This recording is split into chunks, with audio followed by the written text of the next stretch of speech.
Have you ever wanted to pick the brains of the Hasbro Marvel Legends team? Yeah, me too. Let's go do it. Hey, everybody. Thank you for joining me. I am here with two of the three hardest working guys in the toy biz. I have got Dan and Ryan with me. Thank you guys for taking some time out of your busy schedules to chat. Yes, no problem, man. And yeah, happy to finally talk to you, Trey. I like we said before, Ryan and I are big fans of your content, and yeah, I'd love to answer some of your questions. Absolutely. Well, as everybody knows, you guys have been burning the midnight oil. You just finished PulseCon and then rolled immediately into New York Comic Con. But I want to start out by talking about some of the unbelievable reveals that we had at PulseCon. So I'm lucky. I'm somebody who's been in on the Marvel Legends line since the very beginning. So I tend to get really excited when we see characters that haven't been in the line before, or even ones that have never even made it in the previous 5-inch line, like Molecule Man. But the one that absolutely blew me away was Orb. I cannot believe that we're getting an Orb figure. Take me through a little bit how a character like that actually makes its way into the line. So yeah, I think that's a credit to just the our development team first and foremost. It starts with them, but then also our partners at Disney and Marvel. You know, Jesse Falcon, he's been making Legends since the beginning, and he has an encyclopedic knowledge of the kinds of characters that are deep cuts. And so everyone kind of has their ongoing list of characters that they keep trying to get in the line. For Orb specifically, I think it just made sense from a loose Ghost Rider-esque theme. You know, it's nice when a plan comes together. Like we had that retro blister card Toy Biz inspired Ghost Rider. You know, we have the Haslab going on that would ship out next year. So the Orb figure coming out next year as well. Just kind of all ties into it. And from an engineering perspective, it's a balance of what parts are existing. You know, we have a pretty wide tooling library and certain characters, that we could maybe do for things like a new head or a few secondary pieces and, on an existing body. Makes it easier for us to get into the line as opposed to an all new figure, which we love doing too. And there's been a lot of occasions of that, but that's what I would say for Orb. Just another, fun deep cut to balance out a wave with some other, maybe more well known, because you don't want to have a right. You don't want to have a wave of all unknown characters for the more casual fans. And then you don't want to have a wave of just the Iron Mans and Caps, because then longtime fans like yourself are going to be left wanting. I think that really does dial right into the next question that I wanted to ask, which was, I was glad to see Dark Phoenix coming out on the retro card back, because what I hear from my viewers and what I see when I'm walking down the aisles in Target or Walmart are people who haven't been collecting this line for 20 years. And so it is equally important to kind of bring those guys back and give collectors a chance to maybe catch a figure that they didn't have before. Is that something that you're purposefully doing as you go along? Yeah, definitely. I think even for myself, I'm a relatively newer collector, right? I'm definitely newer compared to you, right, Trey? But like, I think that's something that we really want to consider all the time, right? And even if it's like a very iconic character like Phoenix, like, there are updates to her that we can do, right, with the advancements that we've been doing with our action figures. But yeah, one of the things that we wanted to share with you is that, like, we know hardcore collectors like yourself are sometimes the most vocal and want like X, Y, and Z characters, right? And we definitely see that, but we always want to be mindful of newer collectors that have just recently jumped on, you know what I mean? And trying to balance out the hardcore collectors, the casual collectors, and the newer collectors. It's always it's a fun game that Ryan and myself and the rest of the team always need to balance out. Well, and that's something where sublines like the VHS X-Men line with the cell shading kind of allows you to hit both of those. You're able to bring back characters that maybe we've seen, but you do them in a new way so that collectors have something new that they can grab. I know that there were some people who were disappointed with the upcoming X-Men 97 cartoon coming back out to see that line going on pause. But not me, because I'm a Spidey guy, and I am so psyched that we're getting some Spidey animated figures. So I wanted to ask a few questions about that upcoming line. Really just wondering what your thoughts were, how many figures you think you might be able to get in that line through 2023. Are you looking at hopefully bringing some characters that we haven't seen on the retro card back into that animated line? And could there possibly be some civilians that sneak in there? Yeah, so Ryan, I'll talk about this if you don't mind. So I mean, the Spider-Man animated series show is like, I bug Dwight about it every single day because I love that show, right? And so being able to have some characters that are truly based on the show, or inspired, I should say, by the show, is going to be special. I can confirm that it'll be very comparable to the amount of figures that we put out for the X-Men VHS line. If you notice, instead of having single VHS packs, we're going to be moving more towards 2 packs. So you'll have sort of like 2 characters in one package, but it'll still have that VHS line. And yeah, you'll definitely have some characters that have not been on the retro card back line before. I can confirm that, and you'll have to just stay tuned and see. Hopefully, I'm very excited. I think one of those characters is really going to be one of my figures of the year for 2023. So we'll keep it at that for now. All right, that's a pretty great tease. Now, you didn't come right out and say that you're going to make Aunt May, but pretty much I think we can all read into it that's what's happening, is that we're going to get Aunt May, and she'll also have 2 alternate heads, one where she's like the Herald of Galactus head from the classic Marvel team up issue, and then a second head with the wedding veil so that you can reenact her almost wedding with Doc Ock. So I appreciate you confirming that for all of the viewers out there. Whenever Aunt May does make it into the line, I want to just pre-claim the credit for that. And Dan will confirm that I have been the one raising the hand. Not necessarily that I'm an Aunt May super fan, but just I feel like she's such an important character for all the Peters and Spider-Mans that have come out over the years. And so I'm going to go ahead and claim that victory. Yeah. I get that it's pretty tough to get Aunt May in the line, but just know that I'm raising my hand that I will buy 5. I will buy however many of them we need to get Aunt May made. One question that I was going to ask Dwight was, it's always good to see the progression of the line, and the new pinless joints have been fantastic. And a lot of us think about the pinless joints as being predominantly an aesthetic improvement. But as I've gotten some of these figures, those joints are tighter. And as somebody who pulls my figures out, plays with them, poses them, that's a really nice plus. Are there any discussions or anything that you can hint at that is the next evolution in the actual manufacturing of Marvel Legends figures? I don't know that we even actually, Dan and I even know. A lot of that comes from, the engineering team here in Rhode Island, and then our partners, overseas that deal with the factories. But, to your point, it's both. It's form and function. It looks kind of nicer and cleaner, and that was definitely one of the advantages that when we started to launch the things like pinless knees, especially on like female figures, that more stable, being better able to hold poses, getting less like loose over time. But I think it just speaks to the team always looking for inspiration in new places. I think something else that's really cool we're seeing more and more is the photoreal deco on comic figures. So that started when you had real life people to kind of base it off of, but just taking it to the next level. And you'll see things with like that Daredevil 3-pack that we just revealed. We've done all of those comic characters before, but in addition to having new pieces, new articulation, the face deco is now that digitally printed kind of photoreal approach.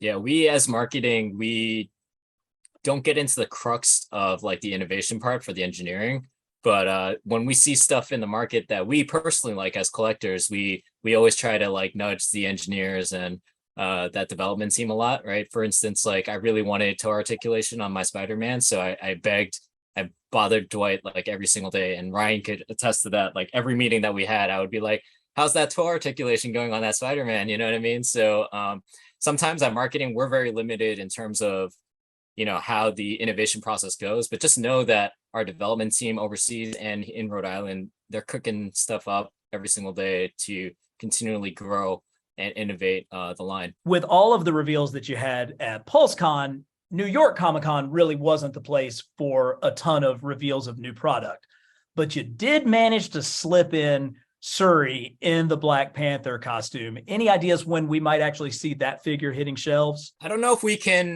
we revealed a specific character. We revealed a specific figure from a movie. Fair enough. That's fair enough. I haven't seen the movie. I don't know what's going on there. That's a good point. But Ryan was there. So Ryan, why don't you talk to that? Yeah, typically we don't get the chance to react in real time to the movie trailer marketing because a lot, we don't have complete visibility to those. So that was just the timing just lined up that this new character was shown in more of kind of the full, like in the first trailer, you saw a bit of that character from the back, just with the claws coming out. But this one, you saw the character kind of come down from the little opening, whatever, and you got a better look at the costume. And so we were able to work with Marvel to throw it up on the live stream there. It will be coming out this year, later this year. The Wakanda Forever wave with Namor and the Atuma Build-A-Figure, that's should be on shelf now, like, you know, in beginning of October. And so look to see news about that other figure shortly.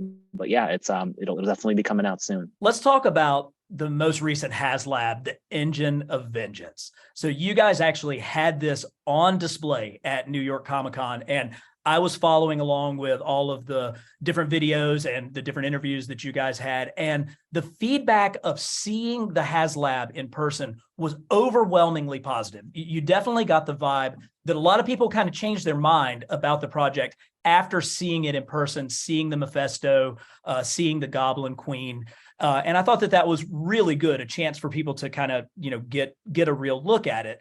But in reality, this has certainly been the most divisive Haslab that we've had as of yet. Now, it is clear that you guys are listening to the fans. I mean, there is no way that a pencil pusher behind a computer in Pawtucket, Rhode Island at Hasbro headquarters is saying, you know what we need? We need a comic accurate Avalanche figure. It's clear that that's not happening. And so that's coming from you guys. That's y'all listening to us and taking that feedback and making things happen. But at the same time, it's also your job to hear this feedback, even when it's not always positive, and to assimilate that and take that forward as projects go on. My question here is, what have you guys learned so far from the Engine of Vengeance Haslab launch? I think something to keep in mind is that we work so far in advance on a lot of these things, from the, you know, going back from the time it actually goes live. And so, to be honest, there's a lot of just things going on in the world and things happening in the collecting community and with Legends that we could not necessarily have foreseen when we decided to do this concept. So that's number one. And number two, like, it was a certain strategy, and we've kind of talked about this. We wanted to do a vehicle for Legends for the first time doing a vehicle. Star Wars is big on vehicles. The G.I. Joe did the Hiss tank. Yeah, we kind of took a newer version of the Ghost Rider character. We were aware. We know people love Danny Ketch and Johnny Blaze. We have previously done 6-inch figures with the motorcycle, and so we wanted to do something a little bigger. You know, if there's other vehicles in the Marvel universe that would potentially make great Haslab, but you kind of need to walk before you can run, and we wouldn't just come out with a humongous vehicle right out the gate. So that was part of it. And you know, just looking cool, even though it's a newer character. I think the car in Hellfire mode is just cool looking, whether or not you are familiar with the character. So we were trying to, you know, lean into that aspect. But yeah, we're constantly learning, and that's a lot of the commentary. It's funny because they'll say, you know, like that we come up with it just once and that we proceed with blinders on, but that's not the case. Like, we're having discussions every day on different things we can tweak. Although once a campaign is launched, to be honest with you, there's not a whole lot of levers that we can pull, because the whole proposition of a Haslab is that certain terms are laid out, and then you can't really start changing up those core goalposts mid-flight, because once you do, it would just be complete pandemonium. So that being said, we're doing the best we can, and we'll certainly take the learnings from this campaign, successful or not, into the next one. And I think, you know, a core learning for me was just, when you're dealing with vehicles, the more realistic the vehicle is, in this instance, you can have it just be a normal looking car, right? Because that's one of the modes. The more people's minds kind of wander to the comparisons of other real world type vehicles that are out there in the figure / radio control / doll, whatever space. And that, I think the comparison starts to get a little murkier. Whereas if it was like something way more comic that had no other equivalent really in the marketplace, it would be harder to do that. So those are just the types of things that we're considering, in addition to like character select. If this newer character, maybe there wasn't as many fans, then we'll take that learning back and hone that in. I think another learning for me personally was just having a greater opportunity to take the Haslab prototypes that we have maybe and putting it on the road, you know, putting it in places like New York Comic Con and having, or San Diego Comic Con potentially, and really showing fans in person the scale, the details that go into it. I think one of the biggest learnings from New York Comic Con is just like you said, the reaction when people see it in person is just very, very positive. And so maybe we just need to do a better job in conveying it. A lot of the times when we launched these, it was virtual, right? It was either through a PulseCon live stream or just from photos. And even though they look great on the photos and on the live streams, I think there's a difference when you see it in person. So yeah, so that's another learning in addition to everything that Ryan was saying too.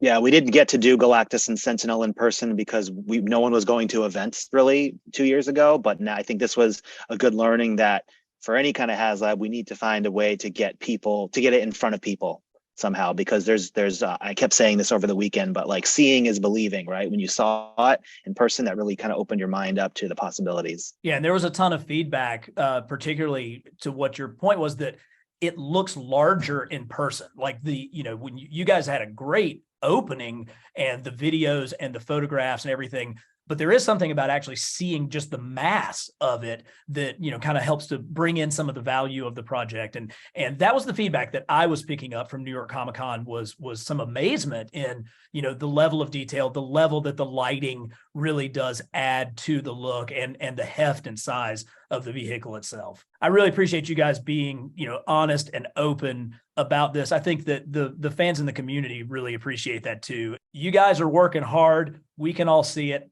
I appreciate it. I'm so thankful that you let me take some time to sit down and talk with you, and hopefully we'll get to do it again soon. Yeah, thanks Trey for the questions, and hopefully everybody backs our Haslab, and hopefully everybody continues to support characters like Orb and Molecule Man. I knew you would like Molecule Man, so that's good. It's good to know. Yeah, thanks for the questions and all the great content. You go back the whole ways, and so your retrospective videos I think are really helpful and entertaining for new collectors and longtime collectors as well. I thought Ryan and Dan were really honest about what they've learned over the course of the Engine of Vengeance Haslab. Plus, they gave us some insight into why they chose to do a vehicle this time, which may give us some clues about some potential Haslabs that are in the pipe ready to come down the line. And we got some great information about the Spidey animated VHS figures. It sounds like they're going to come as 2-packs this time, and we're guaranteed to get a figure that we've never seen before, that hasn't been in the line previously, that Dan thinks is going to be the figure of the year. Let me know in the comments who you think that might be.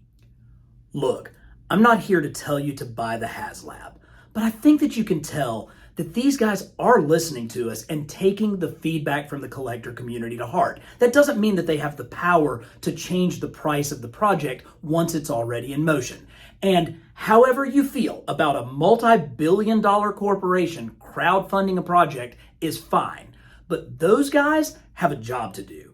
And one of those jobs is to try to sell the Engine of Vengeance. And I think that they learned at the New York Comic Con that one of the best ways to do that is to get the product in front of the consumer. They got a lot of positive feedback from the people who actually saw the Engine of Vengeance. And I think that they'll probably take that into account as we go forward with future Haslabs. But their other job is to listen to and connect with the collector community so that they can bring products to market that we truly want. And I believe that they're doing that too.